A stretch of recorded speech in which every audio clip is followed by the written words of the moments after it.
how many people will raise their hand? He said, raise your hand if you believe in God. So how many people, 100 secular Jews, will raise their hand? 38. So actually, he said third. Third. That's third. How many secular people believe in God? Raise your hand. About 30, 35 raise their hand. But he said, if you ask him, how many of you ever prayed before? How many of you ever prayed before? So how many people will raise their hand? 199. That's right. 99. Right? 99 people will raise their hand. Why?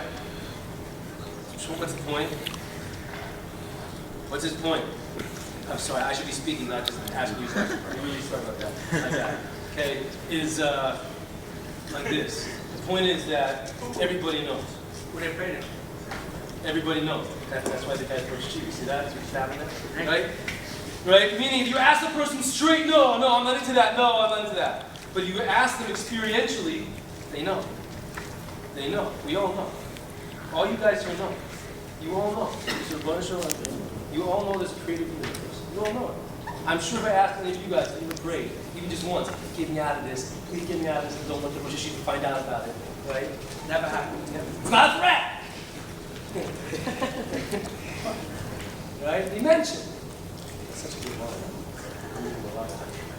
Okay?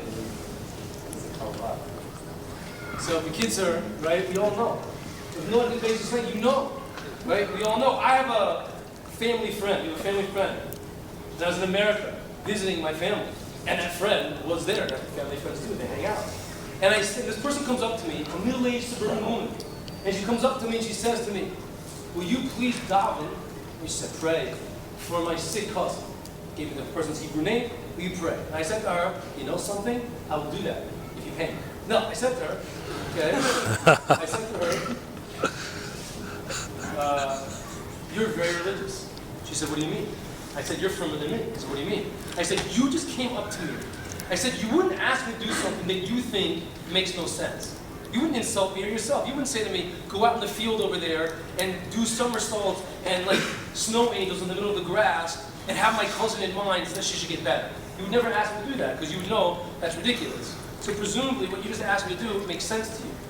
And you just asked me to throw words up into the heavens to some unseen being. So presumably you think that unseen being exists. And not only do you think that unseen being exists, but you think it hears my words. Not only that, you think this unseen being actually knows your cousin by name. And you actually think that this unseen being cares about your cousin. And that this unseen being actually knows that your cousin is sick and has the ability to fix that situation and make your cousin no longer sick. And you think that this unseen being can actually be supplicated by my very words. And I said to this person, it's very interesting because you know my family for a very long time. Presumably you have never once, not even once, asked my parents to pray for your cousin.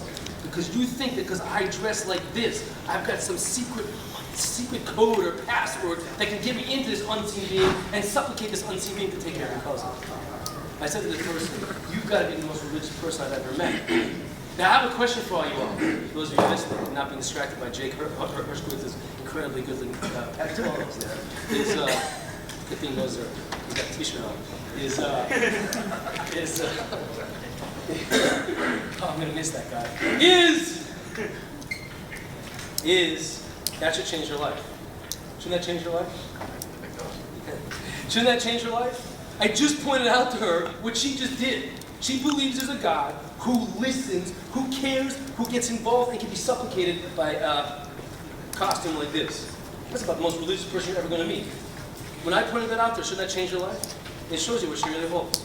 We all know. Oh, no. Every single one you know. You went to Hebrew Academy or whatever, you know. You wear your color kippahs and your color clothes, you know. You know. Deep down, you know. I'll tell you a quick little story. I don't know if you'll relate to it, not everybody will, but then again, that's why I should be manishtana, right? There's a story that goes like this. In my Sunday night class, for like 3 of you that were there that night, so I said to you, it was actually a bit more than that, I said to you, I'm going to tell you a story, and it reminds me of a different story that I once told to a group of guys. And I told the guys before I told the story, you're not going to like the story. And then after I finished telling the story, one of the buffers at my table said, oh, Rebbe, that story is a 0. And I asked about how many. He says, it's a 0. And I said, well, let's talk about it. I told you you'd say it's a 0. We talked about it. And afterwards he said, wow, Rebbe, that's a 5. Out of how many? No, I don't So let's hear this. This is that original story, not the one I told in the Sunday class. There's a story that goes like this. It's a great Hasidic Rebbe named the Divrei Chaim of Sanz, the first Sanz Rebbe. And he was standing in his sukkah. And he comes into an older man, a tailor, and he writes out a little kvittel, a little supplication on a piece of paper and gives it to Divrei Chaim. Divrei Chaim reads it. And in it says like this: when I was a teenager, says the tailor, when I was a young man, a teenager, your father needed someone to sleep with him in the sukkah. It was Poland. So and great people aren't supposed to sleep alone. Really, even not great people aren't supposed to sleep alone, actually, at night. So he asked me as a bachar, as a teenager, to sleep with him in the sukkah. So I did. But one night, it was Poland after all. It was freezing cold. So I did not want to go sleep in the sukkah. He begged me, begged me, begged me. I didn't want to do it. He begged again. I don't want to do it. He said to me, if you sleep with me tonight in the sukkah, I will give you half of my portion in Olam Haba. Mommy raised no fool. I jumped for it and we went in the sukkah. Okay? So we went in the sukkah. I got half his Olam Haba. Fine. 50 years later, I was sick, lying on my, sick bed, deathbed. Right? Your father comes to me in a dream and says, this is it. It's now time to come. That's why you're sick. It's now time for you to collect your portion, my half portion in the world to come. But if you want, you can nullify your choice for the world to come. Right? You can waive that and stay in the world and you'll get better. Right? So you can stay in the world and get better, or you can come. Now it's time to come, pass away, and join me in the world to come. So the tailor said, I chose to stay in the world. I chose to stay in the world, and I got better. And now I'm here, having got better, because your father has now passed away a long time ago, now to the son, the Divrei Chaim, and saying, please, I have regret over my decision. I wish I had chosen the other choice. And I'd like to see if you can do something to nullify my waiver of your father's half portion in the world to come. And what did the Divrei Chaim do? He looked at him, smiled. At which point the bachar at my table said, oh, Rebbe, that story is a zero. It's a zero. I said, wait. I knew you'd say that. Why is it a zero? Why did he say it's a zero? You don't have to answer. He said to me, basically, it's ridiculous. That's ridiculous. Why would anybody do that? Why would he do that? He's lying on his deathbed. He's 60 whatever years old. Why would he do that? He half a portion of one of the biggest tzaddikim on the planet, half a portion of the world, and he gave it up. That's ridiculous. That's a zero. Why would he do that? I said, good, you're right. Why would he do that? Let's speak it out. Right? Let's speak it out. So you got to figure. What's going on in the tailor's mind? Do you realize how deep this is? He won it. He earned it by that night in the sukkah when he was 17 years old. He didn't know he was going to have a choice. 50 years later, they're going to come to him and say, you got to earn it again and make a choice. So he's lying on his deathbed. What's he thinking? I'm 65 years old. I got grandkids. I got kids. I got steak. I got, paintball. I got Tel Aviv. Well, not really. Whatever. I got stuff going on in my life. I don't want to give this up. I like it. I want to get nachas with my grandkids. I'm sick. I'm scared. I don't want to go. I don't go. Right? Halal. You're living in Poland. You're 65 years old. You're beating the actually aerial tables. You're going to be dead probably statistically in a week anyway. What kind of decision is that? Right? Because he's focusing on this world. He said, I got my family. I got my stuff. I don't want to give that up. Right? And that's what this bachar was saying is, that's ridiculous. Why would you do that? You have the whole law of inside.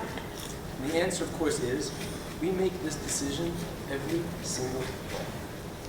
You give up what you know is eternity for this world. Every single day you do this. And that's what bothered this bachar so much. It bothered me. I read the story. We're no different from that guy. Every single day, we choose this world over the next world. Even though you all know the next world. We all know deep down that that's the place we're going.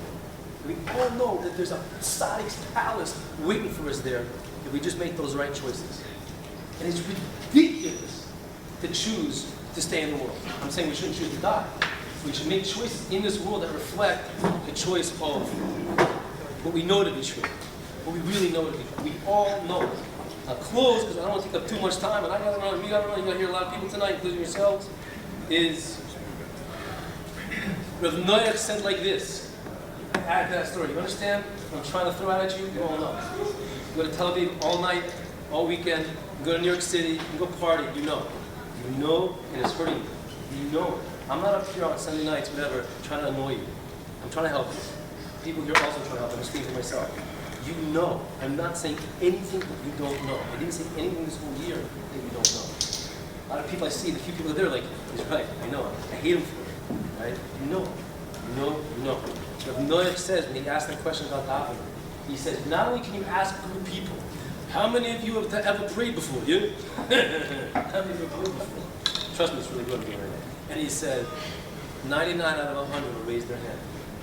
Then he asked, how many of you here? How many of you ever prayed before? Even once in your life? Who here's prayed before?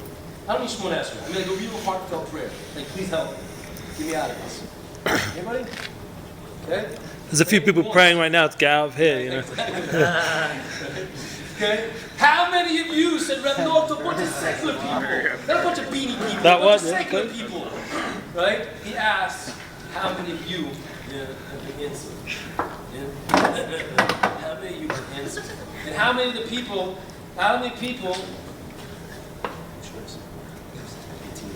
okay? Every period of the hour. Okay? How many of you people, the secular people, who all of 99 of them said that they prayed, how many of you asked them have been answered? Out of 99, how many will raise their hand that have been answered? This is going back, probably this generation, who knows what. How many people will raise their hand that they've been answered? 98, he says. And then he says like this.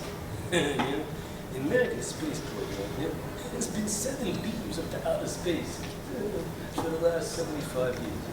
What do you suppose would happen if they got an answer?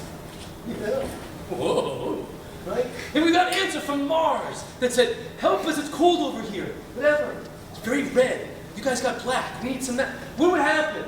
If they got an answer back, all these things have been beamed up since the 1920s. And we got an answer. What happened to the world? What happened to the world? What happened? Seriously, what would happen? You got an answer from outer space. What happened? The world would stop, right? Every news program would break in, flash, all the killing and fighting on the planet would just like stop. Oh, what's going on over here? Right? There's life in outer space. The world would stop. And Rabbi Y Y says, the Lord just sat here and said, that you threw something up into the heavens, the world stops. There's a virtue. Oh no, there's an infinite being who created everything. The only question is, are you going to make decisions in your life as you go on that live with or real with what you know? Even though it seems hard, it's so much easier because we're talking about your own about what you know is waiting for you. You know. We give you a bracha which you're able to take the days you learn this year. Everything from the world, in a bench, all the way up, chesed, everything. Put the packs together, and you're able to fight the gates of Allah, which comes along and lies to you and says to you, you can get away with it. There's one idea. I told you this, I told you in my class. I'm not going to give you the story, I'll just give you the example. If you ever want to feel a connection, there isn't a spot, it's past Shabbos. You feel it. You're singing, you're dancing, you got the koisel, you're crying maybe. You feel it really good. For one moment in your life, you feel really connected to Hashem. In that moment, I bet you, if I went up to you and said, hey, you want to catch the bus to Tel Aviv? You'd look at me like, no, I'm not interested. I'm just not interested in that. I'm totally singing with the guy, totally into it. If I came up to you and said, let's go out and look at the girls go by. No, Rabbi, I'm so not interested in that right now. No. Why? Because when you're connected, you know it's the right thing. It's all I want. I'm not interested in any of that stuff. No way. Let's go watch the ball game. Talking about ball game. I'm feeling connected to the bonus right now. But never do it. 5 minutes later, maybe certainly an hour later, certainly the next day, the voice comes back in your head and says, let's go watch the ball game. Like, yeah, I got 15 hours. No problem. No problem. An hour ago, 5 hours ago, yesterday, if you would ask me, like, you're nuts. No way. The Yetzer Hara will make it that. What you knew to be so clear in one moment is gone, and the Yetzer will tell you, it will not take you away from Hashem, what you know to be true. Don't worry about it. You can watch the game, you can smoke the smoke, you can go to the parties, it won't affect anything. And you know that Yetzer Hara is lying to you. Especially because you experienced an hour, 2 hours, or 5 hours the day before, you saw the lie right there in his face. So I give you a bracha to take again, what you know to be true. It's hard work beating Yetzer Hara, and it's paid very big money to beat you. Be a winner. Be a winner. Fight that thing and be able to connect to what you know to be really true. Be shining lights and no longer for other people, and you should be able to enjoy very good things and not small things. Amen.